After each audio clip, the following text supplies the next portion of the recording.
Thank you so much for the introduction. We're here with Sal Khan from Khan Academy. I'm sure that you all know Khan Academy. You know, with close to 100 million registered users, it's very impressive. And Sal, could you give a brief introduction to yourself and Khan Academy, and then I'll ask you quite a few questions from our audience of teachers here. Oh, sure. Khan Academy, we're a not-for-profit organization with the mission of providing a free world-class education for anyone, anywhere. And the way that we imagine doing that is online. We make all of the core materials from pre-K, kindergarten, elementary school, middle school, high school, and even early college available to the world. We started in English, but it's in 46 languages around the world. When we deliver that content, we believe strongly in the notion of personalization and mastery learning. The reason why a lot of kids have difficulty is that they build gaps in their foundations. So a lot of our software allows students and teachers to adapt to where the student is. And then another aspect is we want people to be able to prove what they know to the broader world. And in general, how it's used, about half of our usage is students on their own coming to Khan Academy. You can view it as a tutor that their family might not have otherwise been able to afford. And about half of our usage is teachers deciding to use Khan Academy on their own so they can better personalize, give more practice to their students, and have better data on where all of their kids are. It's fantastic. And I think that's a great segue into what a lot of our teachers are really talking about now. And that is, right now we're in the middle of a pandemic, but how do you see the pandemic transforming the way that we see technology being used in education, for the better or for the worst afterwards? Yeah, and to be clear, I'm sometimes associated with online learning and by extension maybe distance learning and things like that. But I'll be the first to say that what we're dealing with right now is very, very suboptimal. For my own children or anyone else's children, I would prefer for them to be in a classroom with an amazing teacher. The other thing I'll make very clear, if I had to pick between an amazing teacher and amazing technology, I would pick the amazing teacher every time. So in my view, it should never be technology for technology's sake. It should always be, what is our goal? And then given our goals, what are the resources and the tools at our disposal? The best tools are amazing human beings. And then after that, it could be chalk. It could be a piece of paper, or it could be a piece of software, an on-demand video, or whatever else. In terms of what we're going through, the conditions of COVID have forced us to, for the most part, go distance or hybrid. And there's essentially two modalities that are going on. There's kind of the learn at your own time and pace type of modality where people are leaning on Khan Academy very heavily. And then there's the synchronous modality where you're on a video conference like you and I are right now. I think the negatives, the very clear negatives that we're experiencing is it's much harder to get a lot of the intangibles in this type of, especially kind of video conference format. The body language, it's easy for kids to get distracted. The conversations that kids have between each other or with the teacher right before class, right after class, in the hallway, all of that gets lost. And there's no standard that says kids should have a fun conversation in between classes, but I think all of us recognize as educators and as former students that that's where some of the biggest learning happens, that there's a whole aspect of socialization that happens. So that's one thing that I'm worried about. Now, in terms of silver linings, things that might be benefits, there's a major negative of a lot of kids not being able to be engaged right now. There's a digital divide. People don't have right access at home or the right supports at home. The silver lining might be on the other side. We have a whole generation of educators around the world who've been thrown into the deep end of the pool on technology. And that's suboptimal in the short term. It's very uncomfortable in the short term, but in the long term, it's going to lower the activation energy for smart uses of technology in the future, and hopefully time-saving uses of technology for teachers and for parents and for students. The other potential silver lining, even though it's a negative right now, because the digital divide, the number of kids globally, but even in relatively rich countries that do not have access at home or supports at home, this has become a very clear issue for school districts, corporations, governments to take on. So I do hope coming out of this, we have a new lens of we really need to make sure that at-home internet access with the proper device, it's like clean drinking water, it's like heating, it's something that just everyone should have. If a house does not have that, it is not a suitable place to live. The other thing that I think could be a positive coming out of this is, a lot of the conversations I've been having, and maybe we'll have a little bit of this too, is how do you make a video conference interactive, and we say things like pull students out of the screen, call on them, just in a very low tech way, a teacher can keep track of who they've called on and who they haven't. Make sure you hear from everyone, put them into virtual breakout sessions. It shouldn't be just a didactic one person lecturing to the group. It should be as much conversation as possible. But what's interesting is, even though we're saying that in a context of video conference, that's true all of the time. If I'm in a classroom with 30 students, they kind of have to sit there and at least be physically present, but we know that they're not always mentally present. And the best way to get them mentally present is to call on them, to make it a conversation, for them to say, well, what do you think about her answer? And do you agree or disagree with that? Or why don't you go into groups of 5 and try to solve this challenging problem? And then we'll come back to the classroom. So I think that's a healthy catalyst that I think will hopefully carry over into the traditional classroom once we get back. It's fantastic, amazing. And I'm really curious, if we look at, let's say that kids have a number of hours each day where they can learn, just for the sake of this, let's say it's 8 hours for a given class. If we look at that in a post-COVID world, could you say anything about the ideal split between in classroom versus online with technology versus, for instance, in groups? Because I think sometimes in this debate, it's almost like the ideal scenario would be all in classroom. Please. Yeah, well, this is the interesting thing. In a traditional, before COVID, that 8 hours, almost 6 hours or more, were in a classroom, oftentimes in a lecture-based situation. And now that we've moved to distance learning, people realize that, being on 8 hours on or 6 hours on Zoom is not good for anyone. And so what's happening is teachers are naturally adapting to a situation where they use the synchronous only where it's absolutely necessary, but they're using it in shorter bursts, ideally. So we'll have a 10-minute everyone get together on video conference, and then we leave the video conference. Maybe it stays passively up while you go and work on something, or maybe everyone leaves. You have 20 minutes to do some asynchronous work on your own, and then you come back. And if you think about it, that's just a more healthy model in general. We're also seeing teachers be pleasantly surprised, especially if you think about late elementary, middle, and high school. The very youngest kids, it is difficult, but for the slightly older kids to older kids, teachers are saying, you know what, most of my kids are actually able to be more independent than I expected. When you really put it on them and the situation forces it, a lot of these kids can do more independent work. And that's really valuable because, one, it allows this alternation. It doesn't have to be all, hey, I'm here, the teacher, I'm going to make sure you're doing your work, I'm going to make sure you're on task. It allows the teacher some breaks, because the teacher doesn't have to be on for all 6 to 8 hours, which is very depleting. Any educator will tell you. And it gives the student responsibility to say, okay, this half an hour, I get a little bit more independence. I don't have to just sit silently with my fingers on my lip. I can work on something. I can interact with my peers. And that skill, that's the interesting thing. We think of it as a skill, as a means to learning how to factor a polynomial, or as a means to learning your grammar or your history. But in some ways, your math, your grammar, your history, whatever it is actually more of a means to becoming independent. Because the one thing that we know, whatever career a child goes into, we don't know whether they're going to have to factor a polynomial or not. They probably won't. But we do know that they're going to have to be an independent learner. We do know that they're going to be able to have to regulate themselves. And we see time and time again, students who have straight A's in high school, they get to college or they get to a job, and people aren't telling them what to do anymore every hour, and they struggle with that. And so it's really powerful in a more supported environment to have some of that independence once you're in even late elementary, middle, and high school. It's very exciting. And I mean, some of the things you highlight here also in terms of the teacher's role changing. And it'll be very interesting to hear a bit more of how you see, I think most relevant for people right now, how you see the teacher's role during COVID, but also afterwards. What's the ideal role of the teacher when utilizing both technology, group work, and all of the different things available? Yeah, I think there's, even before COVID, there's, in my mind, there's kind of 2 major models of the teacher. One is the, for lack of a word, the performer.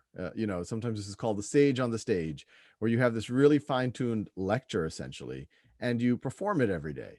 And some of the kids get it, some of the kids don't. And I've seen many very skilled teachers do that type of thing.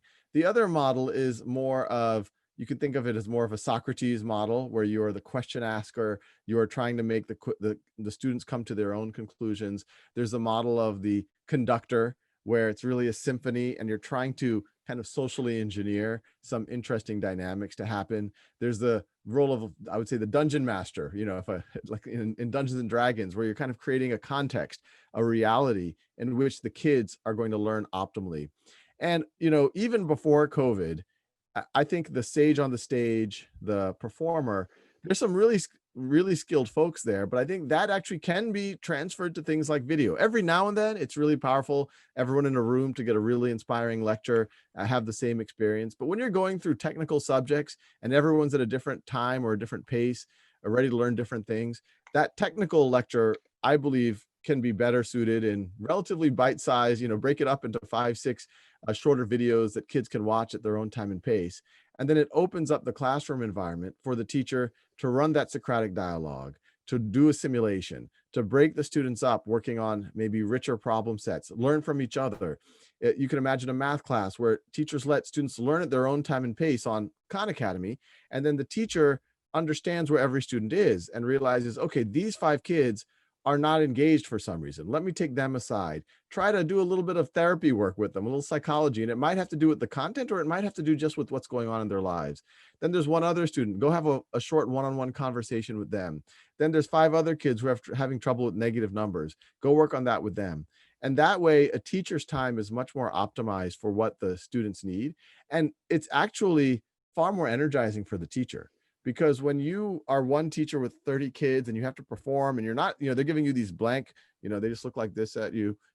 It's very hard. It's very, and every teacher I know knows this. It's very depleting. But if you're able to have human to human, smaller group interactions, more interactive, it's more energizing for the teacher. And also sometimes it's okay for all the students to work at their own time and pace, and the teacher can kind of rest because it's, as I said, it's very depleting. You know, this is, I think, the hardest thing about being teachers is to be on for 6 hours, 7 hours, 8 hours a day. That's why teachers come home and they just collapse on the couch. I think none of us, especially those of us who are a little introverted, it's a lot of, it's a very emotionally difficult job. Definitely. And at some point I was involved in a research project. We really looked on how does the different students fare under different circumstances. And what we observed in that study was that the students who were a grade or 2 behind, or who scored the lowest on a test before they started a given online tool, they were the one who improved the most if they could choose their own pace and if they could interact and get the learning in a different way. They improved most both on the motivation, but actually also in their relative learning to where they started. And I think that aligns really well with some of the things around mastery that you've been sharing. Very curious to hear more about that. Yeah, and you know, this isn't a new idea. Mastery learning, you could argue, is the oldest way of learning. If 500 years ago you were lucky enough to get an education, maybe your dad's the king or, or nobility, you would have an army of tutors, and those tutors, let's say one of the tutors is trying to explain, you know, supply chains for your military, and they give you an assessment and you got an 80% on that assessment. That tutor is not going to say, okay, you don't really understand how to supply the water to your military. Let's now move on to the next concept, which is, you know, ballistics or something. Yeah. Or something. You know, you really need to understand this because you're going to be a general, and one day you're going to be the prince, and maybe one day you're going to be the king.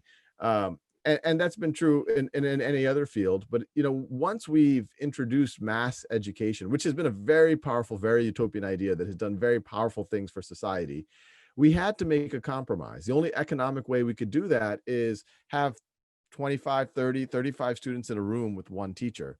And the system came about during the Industrial Revolution. So we used Industrial Revolution systems and mindsets, saying, okay, we're going to have a set of standards. We're going to apply those standards, those lessons to the product, which is the students.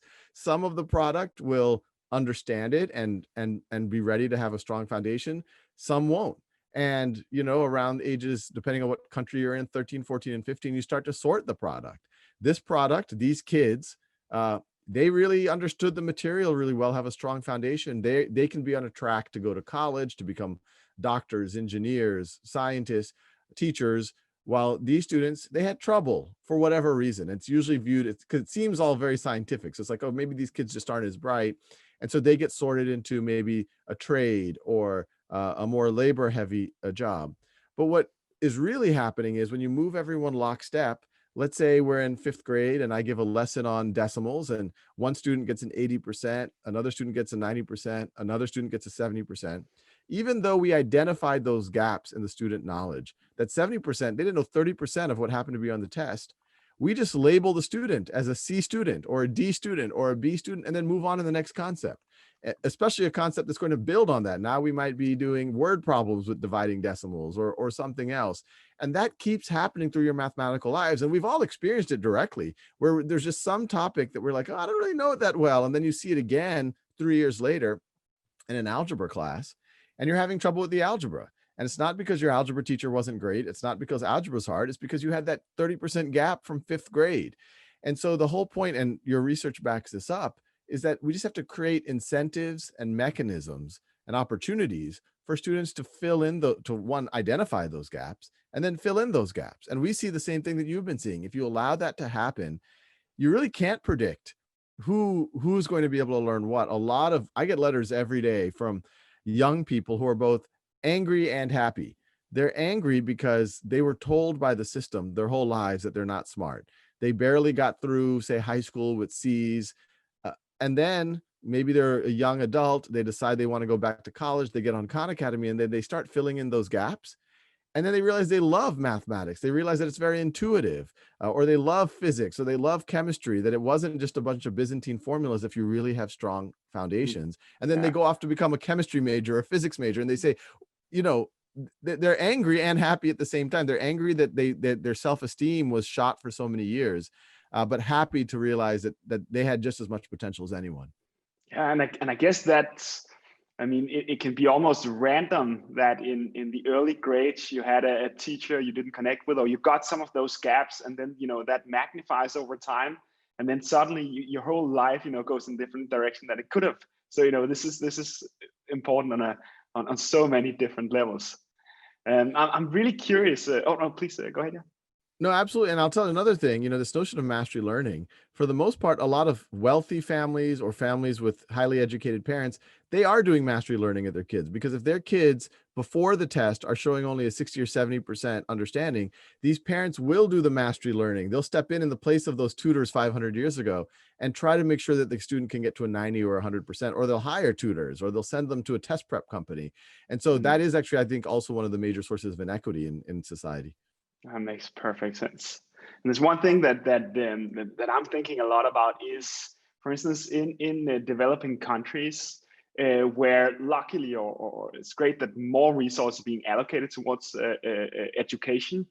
Looking at, for instance, $100 million investment in education in a place where there hasn't, or where there's been lacking education before. How should that be split? I know that's not an easy answer, but I mean, we've seen with the, for instance, rollout of internet and telephone masts in developing countries, that some places, they've skipped the physical infrastructure and went directly to mobile. And I'm wondering, will something similar happen here, where instead of building massive university and school complexes, it will be more of a hybrid model from the beginning? With less investment in physical, but still definitely quite a lot, combined with investment in online infrastructure. Yeah, I think it's exactly that, especially if we're talking about parts of the world that don't have access to a school, or even if they do have a school, there's no one in the village who could teach algebra or physics or chemistry or whatever it might be. The model is, whatever region I'm talking about, and we're working with groups to do this, is I would create all of the core academic material, put it online in a high quality, engaging, personalized way from pre-K all the way through the core of college, everything that you need even to get a job, etc. And then it's available. There's a way for students to identify where they are. They can learn at their own time and pace in an engaging way. They can prove what they know and even have a transcript. And there's a couple of projects I'm working on for that. There might be ways to do peer-to-peer tutoring. I have a project that we're doing that called schoolhouse.world, so that you can get help from other folks. And so that's a baseline. Who knows what's going on? There could be kids who are refugees moving around. They would always have access to that. It would be accessible over a cell phone. Ideally, if I was the government, I would negotiate with the telecom carriers to zero rate data for this type of effort. And then I would work with NGOs, local government, school districts, village groups to say the ideal is both. Let's see if we can get a shipping container or set up a hut where it's a safe environment, supported environment where kids can become part of a community. Local adults, some of these adults might be real teachers, that's optimal, who know the subject matter. But in some villages, it's hard to find teachers. You can at least find a caring, senior citizen or someone or a group of them who can help keep the kids on task and support them if and when they get stuck. Makes so much sense. And I think that one of the general themes from a lot of the educators and science teachers who ask questions here was around, do you have like the most or a few of the most impactful advice on how to make online learning work in this environment where, there is no choice? Well, I think in general, it should never be online for online's sake. It should always be, what is the pedagogical goal?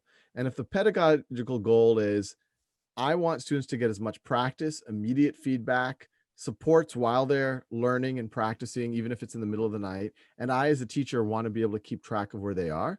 That's where, if you suggest students do your 30 minutes of Khan Academy a day, and it literally 30 minutes of Khan Academy a day, you'd be shocked how far kids can get, because they're actually learning at their zone of proximal development. They're learning at their learning edge. They're filling in those gaps. And then the teacher can keep track of that. And then when they get on video conference, they can dig a little bit deeper. They can say, hey, I noticed that you were only able to spend 10 minutes last night, or I noticed that you missed most of your questions in this, or they'll see amongst all of their students, this was the most missed question last night. And so then they can get on the video conference and then work through that together. And then the other thing I will say is, everything we focused on is very much academic standards so far, but especially right now, for most kids, their online learning is their main lifeline to socialization, emotional learning outside of their direct family. And so it's also important, I actually think teachers would enjoy this, while you're doing your interactions, every 10, 15, 20 minutes, do something fun. Give it an opportunity where kids can talk to each other, play around, goof around. You as a teacher can goof around, say, okay, everyone, for the next 5 minutes, I want you to close your eyes and try to draw an elephant with your eyes closed, and then show the elephant. Or for the next 5 minutes, we're going to go around and we're going to ask anyone if they could have dinner with anyone living or dead, who would they have dinner with and why? Just fun mixer games. It doesn't matter what class you're in, because that'll mix it up. And honestly, I think that's the best practice even when you're physically there. But it's especially important when in distance learning, where kids don't have the chance to socialize with each other. Yeah, fantastic. I mean, some of the other research we have done show the same. I mean, when kids are using our virtual labs, they really do the mix of doing a lab and going into a class, discussing it, mixing all of these things. That's definitely the most powerful. Thank you so much, Sal Khan. I know our time is up. It was a pleasure speaking with you. Final words? No, well, first of all, thanks for having me. And yeah, this is a very hard time for the world. I guess there's some consolation in that everyone is going through this situation. But I do hope, as painful it's going to be this coming year, that we can get out of it by having some real innovation. And what I'll encourage all educators is, this is a time to experiment. No one has all the right answers. This is, you can model for your own students. You can try things. If they work, awesome. If they don't work, not a big deal. Fail forward, learn from that failure and try new things. And I don't think there's ever been an opportunity in education to try more bold and new experiments. So, I know it's a stressful time, but also have that kind of positive opportunity mindset around what we're going through. It's fantastic. Thank you for the encouraging words. I'm sure a lot of people can use that. Thank you, Sal, and I'll give the word to our next presenter here. Thank you. Thank you.